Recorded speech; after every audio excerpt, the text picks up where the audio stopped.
तुसां दोआं चुप बैना चोरी,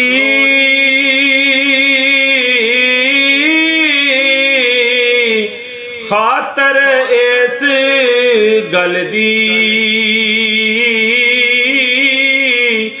किस्सा सैफ मलूके वाला लिख लेना कर जल्दी। कानू गो तसल्ली देंदे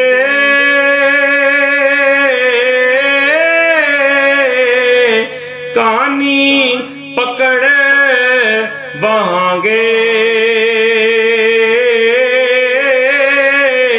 तोड़े जल्द पड़े कोई कैसा लिख सही लांगे।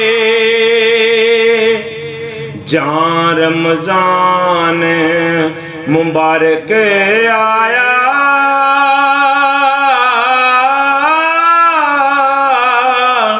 असने कीता शुकराना,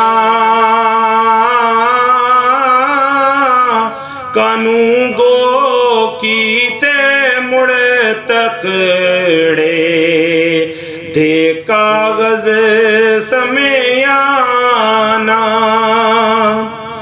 ज़ब्दातुल जवाब खुलाई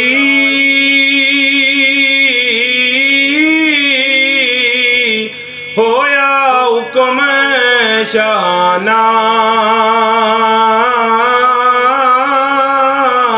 एक असन मैंदी सदेया दो तीन होर दीवाना।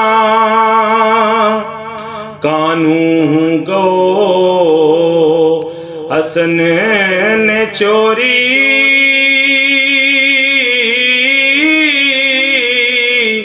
पर्दे विच बहाए,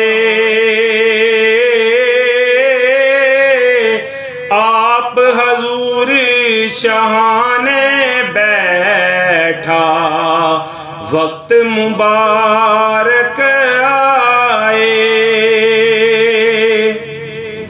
जा सुल्तान दमेश्क शहर दा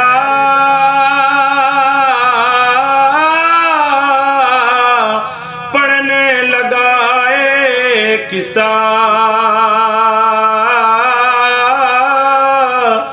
सुन सुन कंबे रख चमन दे लै हालत दा हिस्सा।